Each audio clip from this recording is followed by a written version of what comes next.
Universidad Antonio Ruiz de Montoya y la Fundación Konrad Adenauer.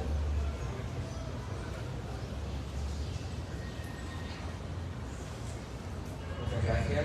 Buenas tardes con todos y todas. A nombre de la Fundación Konrad Adenauer en Perú y la Universidad Antonio Ruiz de Montoya, les doy la bienvenida. Hoy presentamos la mesa Migración Venezolana y Criminalidad en el Perú. Esta mesa se da gracias al trabajo de investigación del Instituto de Ética y Desarrollo UAB. Esta tarde nos acompaña José Kekin, sociólogo por la Universidad Nacional Mayor de San Marcos, máster internacional en estudios contemporáneos de América Latina por la Universidad Complutense de Madrid. Ha trabajado en el servicio público a migrantes y refugiados de República Dominicana y Haití. Actualmente es coordinador e investigador del Instituto de Ética y Desarrollo de la Universidad Antonio Ruiz de Montoya. Entre sus publicaciones destacan Migraciones en la frontera andina, Bolivia, Chile y Perú, desafíos persistentes y oportunidades estructurales, 2016, el éxodo venezolano entre el exilio y la migración, 2018, y Migración y Criminalidad, 2020.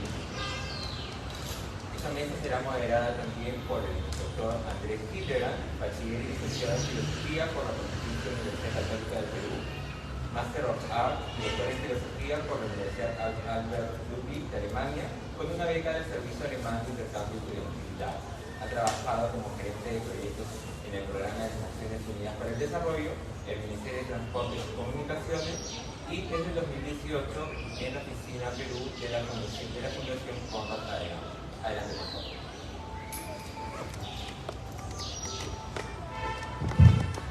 Bueno, muchísimas gracias a la Feria del Libro en primer lugar, a la Universidad Antonio Ruiz de Montoya, a todo su equipo, a Marco Ló por la impecable organización y por supuesto al Instituto de Ética y Desarrollo de dicha casa de estudios y particularmente aquí a mi colega José Kekin, con quien hemos hecho una serie importante de investigaciones desde hace una serie de años con relación al fenómeno de la migración venezolana. Y yo quisiera brevemente presentar esta constelación. En realidad, desde que yo me encuentro en la Fundación Adenauer, el primer estudio que presentamos sobre esto fue el año 2018, fue un estudio acá, exactamente, fue en el sector, un estudio comparativo regional. En realidad estudiaba desde una perspectiva estadística y sociológica los flujos migratorios en distintos países de la región, ¿no? Y en ese sentido, ese estudio mostraba estos resultados, pero yo siento que a lo largo del tiempo y en la medida en la cual a través de la pandemia los efectos de la migración venezolana se hicieron no solamente más visibles, sino fueron discutidos, probablemente por esa coyuntura, desde perspectivas a veces más antagónicas, desde perspectivas a veces más polarizantes. Fue que el año 2021 tuvimos la idea de la Universidad Ruiz de Montoya y la Fundación Adenauer de hacer el estudio que le da el nombre a esta presentación, Migración y Criminalidad, que habría que matizarlo, tiene un subtítulo importante para todo ello, que es el manejo del éxodo venezolano por la prensa peruana. Y lo que quisimos ver en este caso es ver cómo ciertos hechos sociológicamente establecidos, estadísticamente establecidos sobre cuánta de la población venezolana ha tenido algún problema con la justicia peruana, cuánta de la población penitenciaria es de origen venezolano. Querían cómo estos hechos, de alguna forma, muestran una disparidad con la manera en la cual los medios de comunicación reportan sobre estos hechos. Es decir, cuál es la realidad de la migración venezolana dentro de esta constelación, dentro del problema generalizado de la criminalidad y la seguridad ciudadana, contra la manera en la cual, a través del reporte de los medios masivos de comunicación, los peruanos y las peruanas se hacen una idea de este fenómeno. Esto fue, creo que asimismo, muy interesante, José, porque expandimos el enfoque y introdujimos en nuestra lógica de investigación elementos del análisis de discurso, temas quizás más vinculados a lo que se podría llamar cultural studies, ¿no? Es decir, perspectivas que quizás en la investigación sociológica clásica no se tratan tanto y que relativamente hace poco están siendo incorporados cada vez más. Y en ese sentido, este trabajo que titula la presentación del día de hoy tiene para nosotros en la Fundación Adenauer un lugar muy especial, porque es justamente no solo la forma de atender a lo que fue, a lo que es un fenómeno realmente urgente, sino que en su misma formulación tuvo una pluralidad metodológica, tuvo una expansión de horizontes metodológicos que fue realmente muy interesante e hizo el trabajo realmente muy vivo, muy dinámico y muy placentero. Y es en ese sentido, con esta breve introducción, que yo le doy la palabra a José Keck. Estamos esperando todavía a Nancy Arellano, pero la idea de aquí es comenzar con es motivar esta discusión con una ronda de preguntas. Entonces, las dos preguntas que yo le dirigiría a José serían: ¿cómo ve él la evolución de los estudios sociológicos, los estudios académicos con relación a la migración venezolana? ¿Es esta dirección que nosotros hemos planteado a lo que se haya replicado en otras instancias? En general, ¿cómo se está comportando la academia con relación a este fenómeno? Y la segunda pregunta, que es, digamos, más relevante en nuestro día a día y que eventualmente también será comentada por Nancy: ¿de qué manera estamos garantizando, de qué manera estamos proveyendo que los tomadores de decisión reciban estos insumos y que políticas nacionales, propuestas legislativas se hayan alimentado de esa información realizada de forma tan metodológica, tan rigurosa y tan científica? Y con eso te doy la palabra, José. Muchas gracias. Bueno, buenas tardes a todas y a todos. Muchas gracias por su presencia. Lo que yo voy a hacer ahora es compartir con ustedes los resultados de esta investigación, que es un equipo de investigación de la universidad, varios profesionales ahí quienes hemos intervenido en este estudio. Digamos, en perspectiva, podríamos decir que al inicio de la migración venezolana, cuando esto se hace más como un hecho ya conocido, estamos hablando de 2017 más o menos, se calculaba que el 70% de los migrantes venezolanos tenían calificación académica y técnica completa. Entonces era una migración calificada que de algún modo se insertaba en el mercado laboral formal peruano. Asimismo, con datos del Ministerio de Trabajo se calculaba que el ingreso promedio de un venezolano con contrato formal eran 8.000 soles mensuales. 2017, comienzo del 2017. Sin embargo, esto a fines del 2018, a mediados del 2019, este nivel de calificación de 70% baja a un 20%. Y el ingreso promedio, que eran 8.000 al inicio del 2017, baja a 2.000 soles. Se calcula que para ese momento, formalmente hablando, con datos del Ministerio de Trabajo, hay unos 54.000 venezolanos en planilla, ¿no? Que es lo que se puede decir y obtener datos, porque sobre el mundo informal es más complicado, ¿no? ¿Quiénes eran estas personas que habían llegado al Perú entre 2017 y 2019? Básicamente jóvenes, sin estudios, ya han visto que de 70 baja 20, jóvenes sin estudios, varones principalmente y con familia. Todo lo cual hace pues que el mercado informal reciba mucha presión de parte de los migrantes, ocasionando que los salarios vayan a la baja. No se quita empleo, porque en el mundo informal, que es muy elástico, todo el mundo puede ingresar, pero sí se puede presionar que los salarios vayan a la baja, ¿no? Lo cual ocasiona en ese sector de peruanos cierto fastidio y cierta incomodidad, ¿no? Hay diversos testimonios sobre esto. Muchos de estos migrantes no solo se insertan en la economía informal peruana, aunque las empresas fueran formales, pero la relación laboral es informal. Cevicherías, pollerías, chifas, vendedores de celulares y qué sé yo, ¿no? Entonces, Pero muchos también ingresan a una economía informal delictiva, ¿no? Muchos de estos jóvenes ingresan a esta economía y comienzan a cometer algunos actos delictivos, algunos migrantes, por eso es importante señalar algunos. Por supuesto que sería irresponsable generalizar y decir los migrantes, la migración sería totalmente irresponsable, ¿no? Todo lo cual pues, se cubre con la prensa, como dice Andrés, de una manera espectacularizada, ¿no? Los medios tienen una manera pues casi morbosa, exagerada de mostrar esto, ¿no? ¿Qué delitos comienzan a cometer estos ciudadanos que están comprometidos con estas economías ilícitas? Básicamente, delitos contra el patrimonio, robos y hurtos. Robo agravado, hurto agravado. Los que son abogados aquí podrán saber mejor que yo cómo se define un hurto agravado,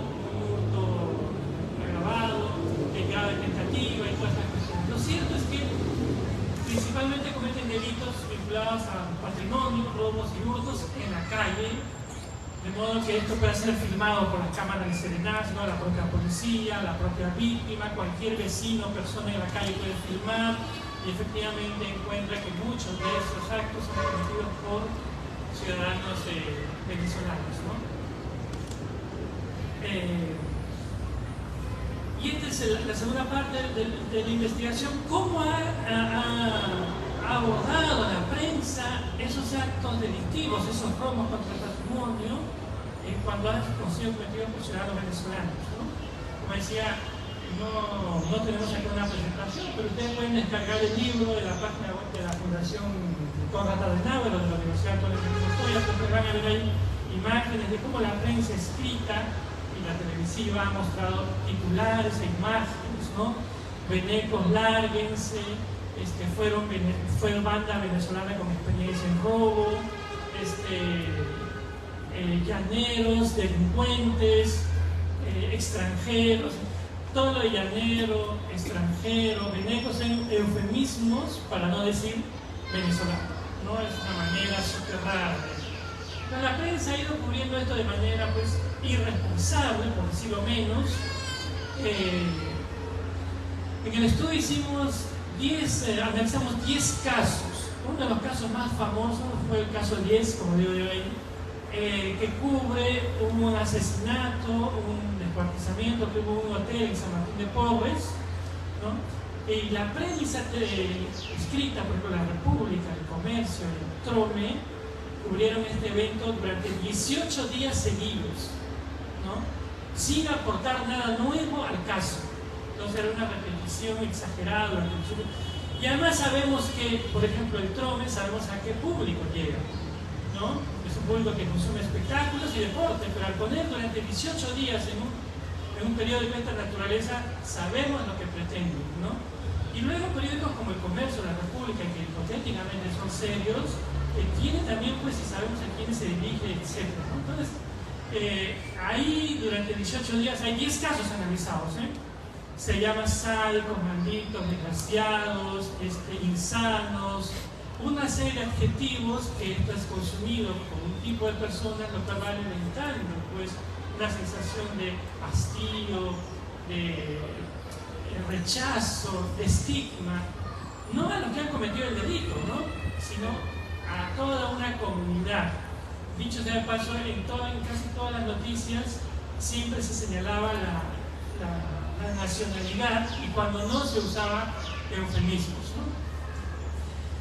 Por ejemplo, para el 2020 había en las cárceles de Perú, en 86 cárceles de Perú, que casi son todas las regiones, 860 presos de nacionalidad venezolana.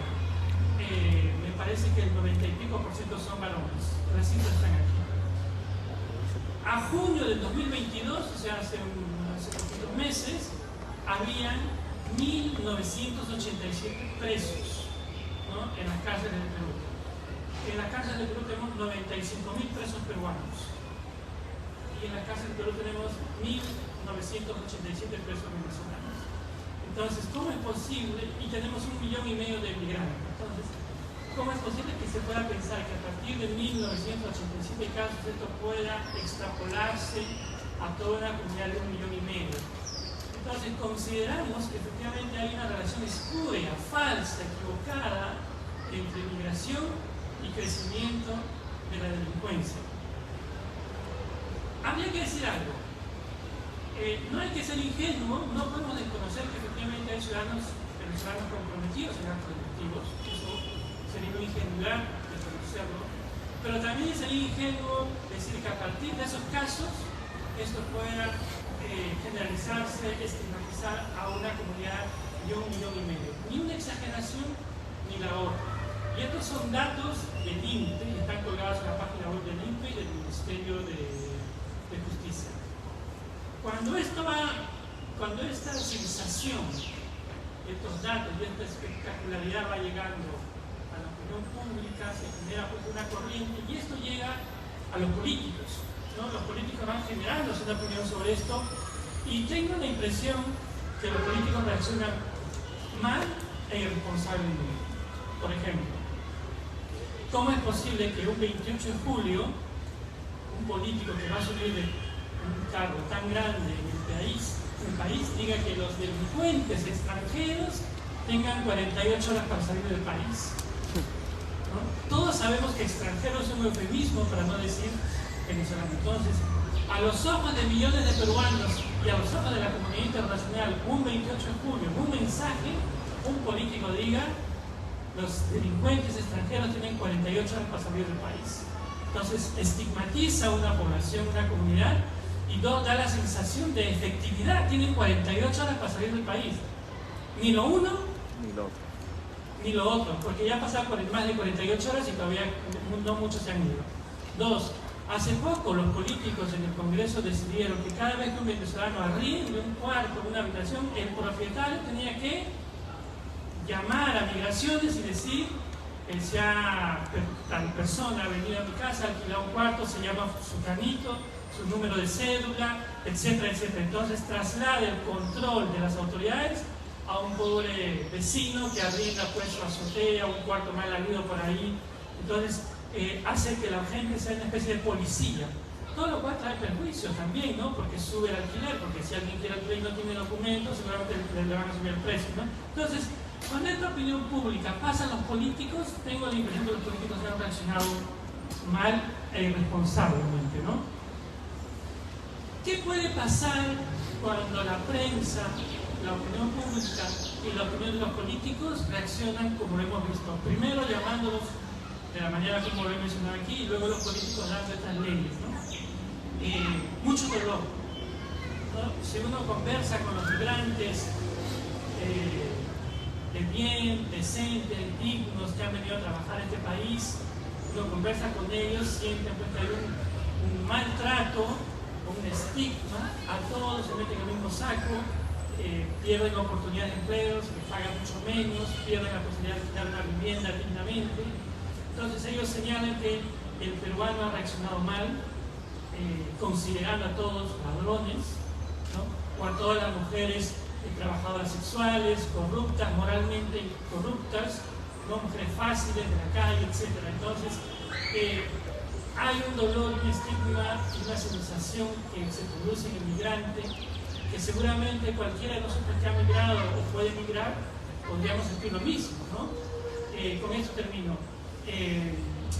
Hace algunos meses, unos años, en Argentina, en Buenos Aires, se atrapó una peruana que vendía droga en una cosa que se llama Villa Miseria, ¿no?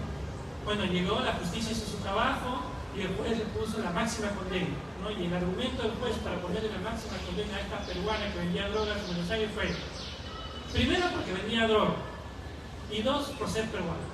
Entonces, usted merece esta pena por vender y además por ser peruano. Entonces, a nadie se le puede condenar de esa manera, porque tiene que pagar su culpa si ha cometido un delito, porque las leyes le indican así. No puede haber una carga peyorativa como si eso fuera una cosa que tendría que pagar mucha más culpa por tener cierta nacionalidad. Entonces, creo que efectivamente hay una migración menos calificada que ha llegado. En algunos casos se han insertado economías informales ilícitas.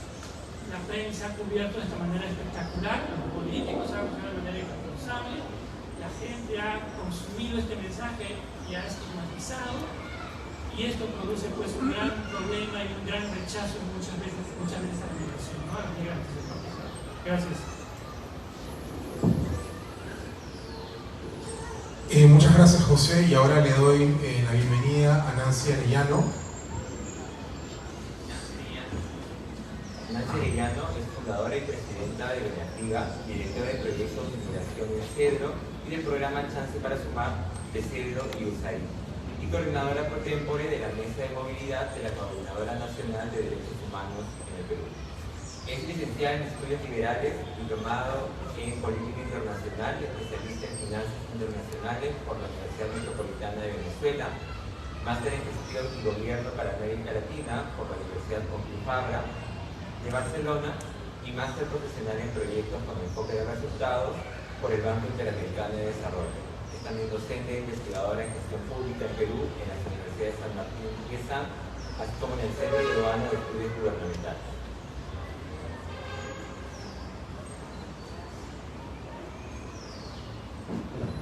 Bueno, primero que nada, muchísimas gracias, como siempre, a la Congregación de Adenauer de la Universidad por los esfuerzos denodados en generar evidencia, ¿no? Para hacer políticas públicas que bueno, es lo que requieren todos los países, que haya políticas basadas en evidencia para realmente poder tener resultados. Bueno, rápidamente habrán notado que soy venezolana. Estoy en el Perú desde hace 9 años, cuando no había tema de migración, sino que más bien soy de los que elegí Perú, y tiene que ver algo un poco el tema que acaban de mencionar, que hice una maestría en gestión pública y gobierno para América Latina. Entonces, soy una convencida de lo maravilloso que tenemos como oportunidad en América Latina, ¿no? Y una convencida de todo lo que tenemos en común.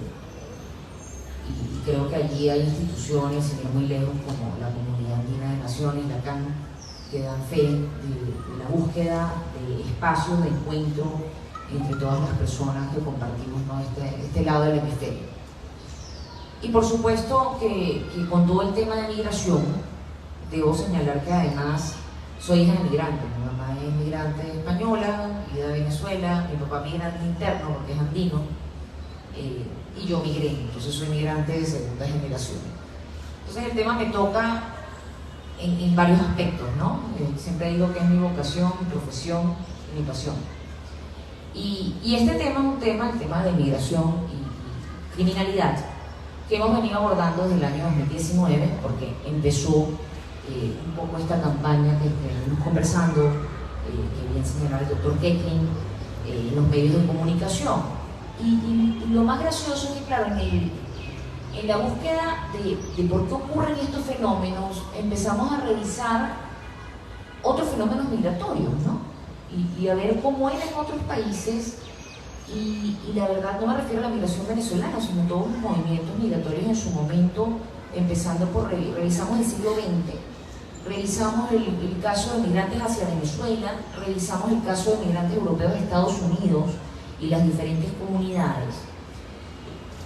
Y la verdad es que muchas de estas cosas han ocurrido ya, de la misma manera. El tema de los prejuicios, ¿no? Y el tema del migrante como una suerte de cosa externa al sistema, que viene a insertarse y no pertenece al sistema, ¿no? Como un elemento de distorsión a lo que es el sistema. Cuando revisamos además todo el tema de migración, nosotros tenemos algo muy asumido, no lo llamamos migrantes, pero tenemos una suerte de migrantes temporales bastante simpáticos, que se cuentan en millones, que son los turistas. Entonces, cuando hablamos de xenofobia y decimos ya hay un odio a los extranjeros, no necesariamente, ¿no? Porque no es a todos los extranjeros, no es por el mero hecho de ser extranjero. Tiene que ver con la intención de permanecer y tiene que ver con determinadas condiciones de estos extranjeros, como por ejemplo que pertenezcan a una clase social baja, que sean pobres, que no tengan dinero, que no vengan a hacer inversiones, que no se vean como personas que adicionan, y a veces nos quedamos en lo material sin ver el talento que pueden estar aportando, ¿no? Y más en una región ultramestiza como es Latinoamérica, ¿no? Todos somos, la verdad, pues de alguna manera, en algún lado tenemos algún migrante en la historia, algunos más cercanos, pero en líneas generales. De ahí entonces dijimos, bueno, pero a lo mejor hay un comportamiento, ¿no? Especial, quizás. Y hemos hecho seguimiento de las cifras en Colombia, en Ecuador, en Perú y en Chile. Y las cifras son consistentes. O sea, si dudamos de las cifras del INPE y revisamos los privados de libertad en Colombia, son similares a las de Perú. Y si revisamos el tema de las denuncias, también. O sea, cuando decimos que son una cifra muy pequeña y por ejemplo, en denunciantes hablamos de una proporción del 2.63%, la primera causa de denuncia es violencia intrafamiliar, que es gravísima, que es un tema en el que hay que combatir. Y de hecho, antes vengo de otro evento donde estábamos hablando de la violencia basada en género, que es un tema que afecta a todas las mujeres, en especial en Latinoamérica, ¿no? Cuando nos vamos al tema de los denunciados, la cifra es el 1.91% y los extranjeros representan el 4.13%, es decir, están por debajo de la media. Entonces, no es que estos delincuentes impulsan las cifras de criminalidad en el Perú hacia arriba, sino que la impulsan hacia abajo, graciosamente. Es decir, añado más personas, 1,5 millones de personas, pero como el promedio de criminalidad en este nuevo grupo que adiciona al total de población en territorio es inferior a la media nacional, empujo la media nacional hacia abajo, no hacia arriba. Y dijimos, ya, ok, y por eso es que revisamos los otros países, porque dijimos, ¿será que hay algo de un subregistro? Siempre hay subregistro, nadie dice lo contrario, pero hay subregistro para todos. Y yo tendería a pensar, y ya eso sí es una suposición personal, que hay menos roche en denunciar a un extranjero que a un nacional. Porque si hay justamente un ambiente propicio para lo que Zygmunt Bauman llama la diaforización, es decir, el desconocimiento del otro como persona, entonces más fácil yo denuncio a este cuerpo molesto en mi ecosistema. Y no hemos visto tampoco, insisto, que haya distorsiones en ese sentido, ¿no? Entonces, esa no sería la razón. Ahora, ¿qué consecuencias hay? Y allí Naciones Unidas habla de que en toda sociedad pues, hay dos grandes formadores de opinión pública: los medios de comunicación y las autoridades, y ahí el doctor Gelting hablaba un poco del tema. Y ahí estamos entrampados en un círculo vicioso. ¿Por qué? Porque si los medios dicen que todos los venezolanos son delincuentes, y la gente escucha que todos los venezolanos son delincuentes, y después les hacen encuestas y le preguntan cuántos venezolanos son delincuentes, y la gente llega a soltar cifras de 40%, 50%, hasta 70% hemos llegado a escuchar, no el 1% que estamos conversando que da la evidencia.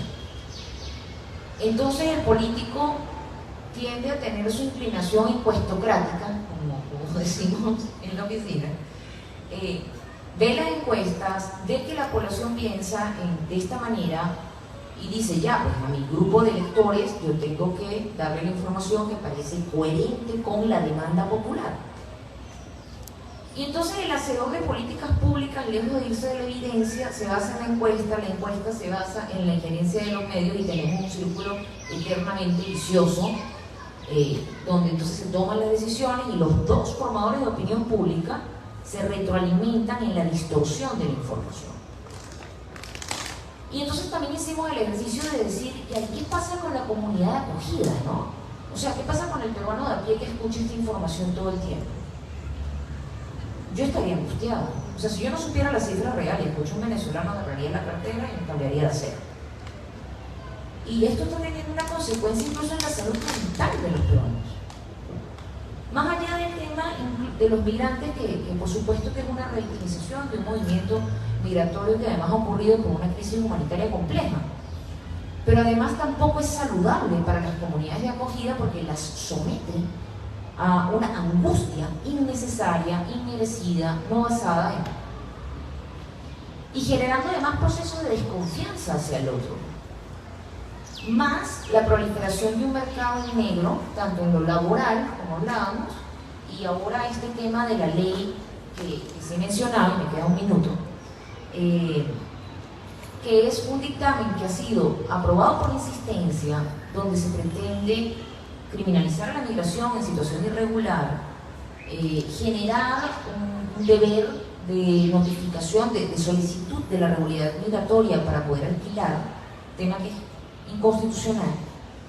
Pero además eso terminaría proliferando en un mercado negro de alquileres, un mercado clandestino de alquileres. Entonces hay un principio de realidad frente a esas propuestas normativas que, lejos de generar más confianza, de prender las luces en un callejón donde la gente siente miedo, decir, en este callejón hay delincuencia, yo voy a apagar todas las luces y que todo el mundo quede irregular. No, tengo que prender las luces. Tiene que estar todo el mundo regular y tiene que facilitarse el alquiler formal, tiene que promoverse la formalidad para saber quién es quién y poder identificar ese 1% que delinque. Así como hay que perseguir a todos los delincuentes que estén en un territorio, más allá de si son blancos, negros, rojos, verdes, altos, bajos, porque al final las consecuencias de una mala convivencia o una buena convivencia la vamos a vivir todos los vecinos. Y todos los vecinos somos todos los vecinos.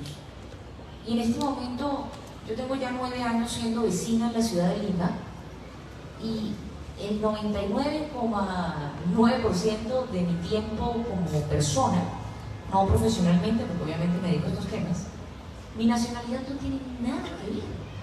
Me toca pagar los arbitrios igual que cualquiera. Si asaltan en la esquina, nadie me anda pidiendo si estoy regular o irregular, te van a arranchar el teléfono y ya.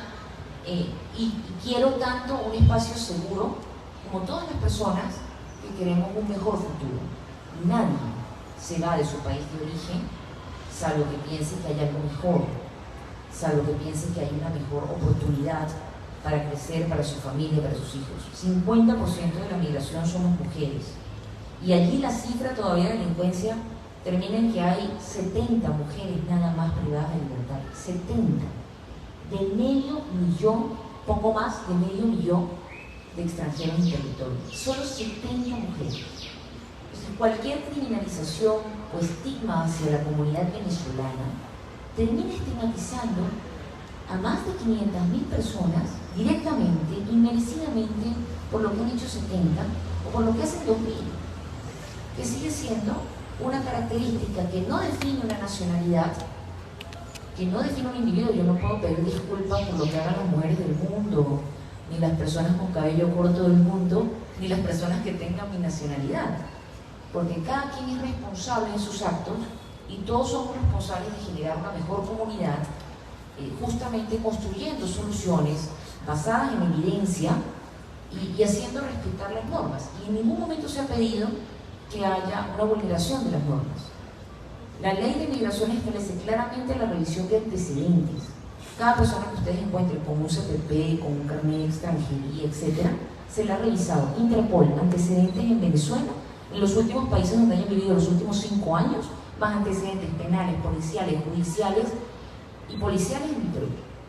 O sea, 4 antecedentes, 5, 6 antecedentes para darte el carnet. O sea, imagínense ustedes, ¿no? El nivel de seguridad que hay al respecto. Y creo que son cosas que hay que decir y repetir. Y trabajar por una convivencia pacífica, armónica y productiva, porque creo que el Perú puede engrandecerse siempre con la diversidad, porque es un gran país con muchísima diversidad y que ha podido justamente engrandecerse gracias a ello. Muchas gracias.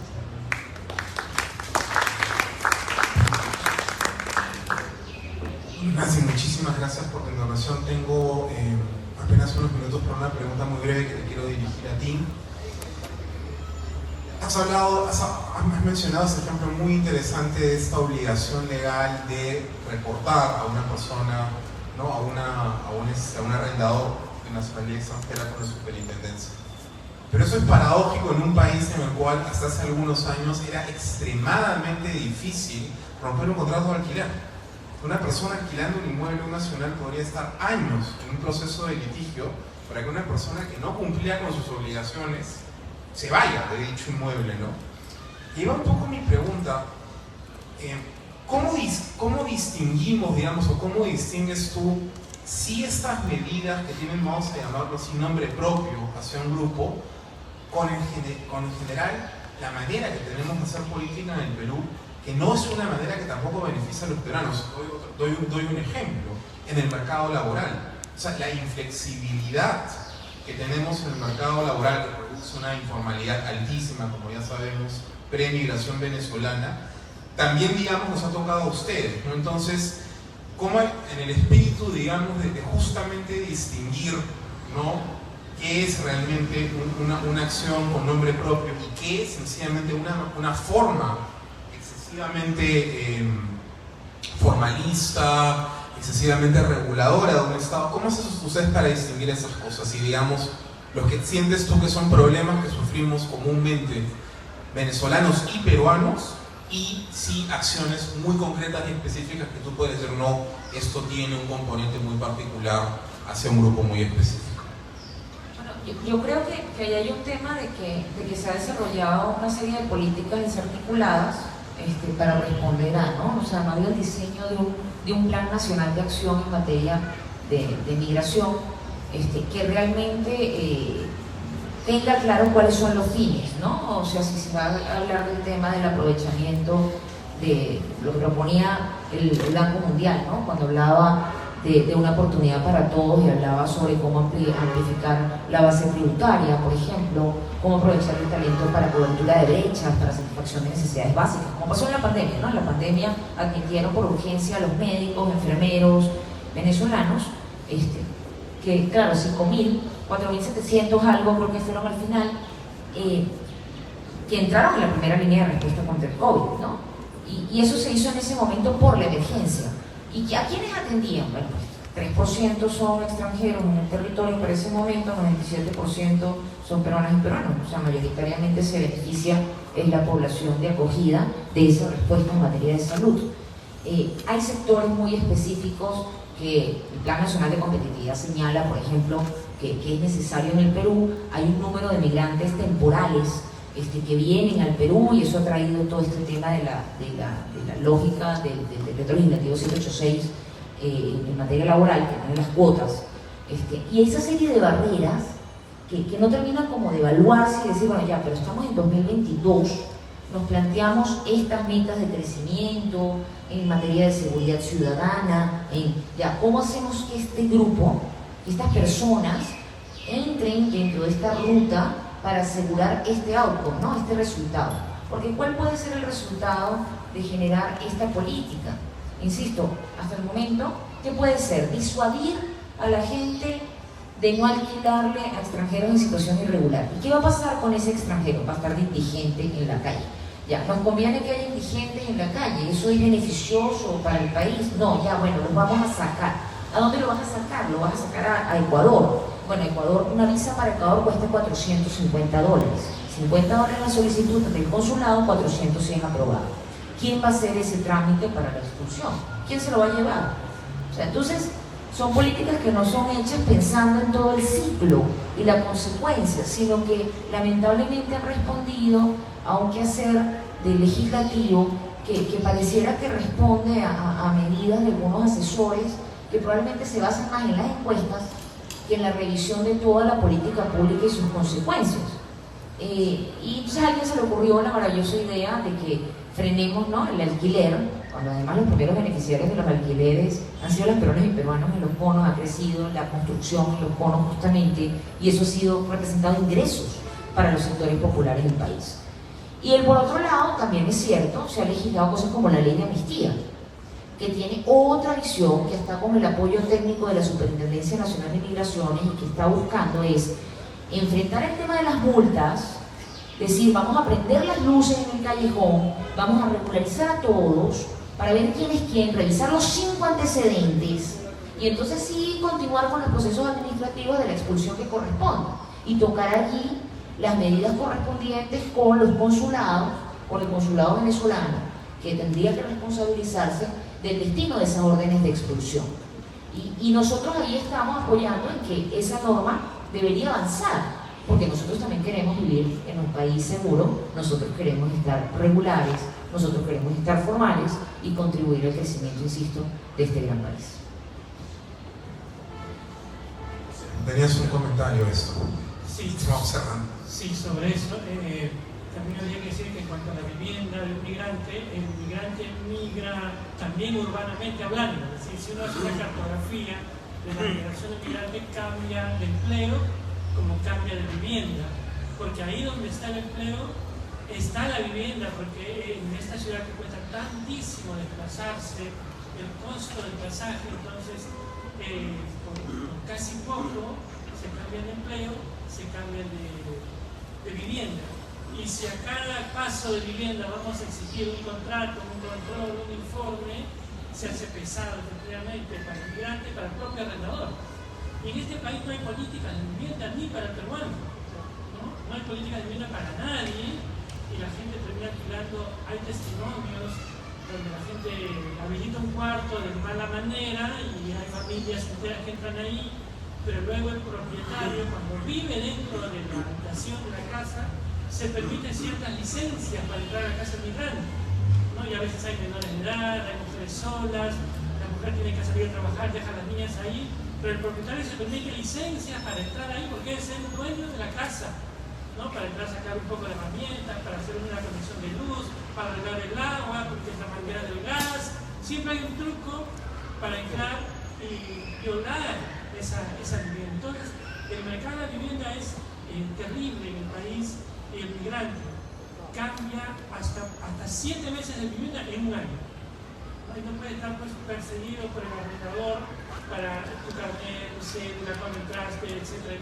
Además, el que arrienda un cuarto, una habitación, no tiene pues conocimientos para verificar si el documento que le están mostrando es original, es el que no ha vencido, vaya a saber qué, ¿no es cierto? A mí me está cambiando un DNI, que para mí es original, pero vaya a saber si es el DNI o brevet, o lo que sea, puede ser falso, ¿no? Es muy complicado.